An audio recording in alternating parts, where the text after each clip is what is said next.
In today's video, I'm going to teach you how to fix overdue date alerts stuck on a completed Trello card. Start by opening Trello and signing into your account. Once you're in, go straight to the board where the completed card is located. If you're already inside the correct board, that makes things even easier.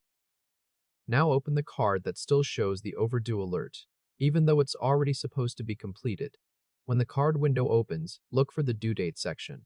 This is the key area for fixing the issue because sometimes Trello keeps showing an overdue warning if the due date status did not update properly in the background.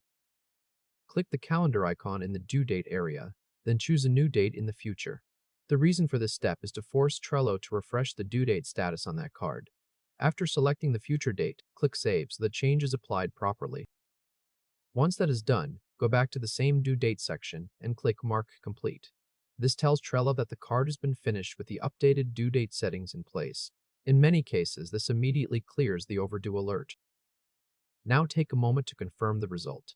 Look at the card and make sure it shows as completed, and check that the overdue warning is no longer there. If everything looks right, then the issue is fixed. If this helped, hit like and subscribe for more quick tutorials. If the alert is still stuck, don't worry. The next thing to do is refresh the board. A simple refresh can help Trello reload the card status and display the latest changes correctly. After the board reloads, open the card again if needed and verify that the due date is marked as complete. This final check is important because sometimes a card is actually fixed, but the board view has not visually updated yet. Refreshing helps confirm whether the change went through successfully. If you still notice unusual behavior after that, repeat the same process carefully and make sure the new future date was saved before you clicked Mark Complete. That order matters because changing the date first and then marking the card complete is what usually resets the overdue alert correctly.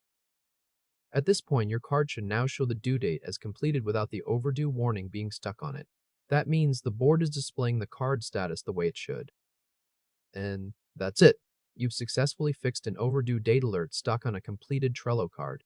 Congratulations.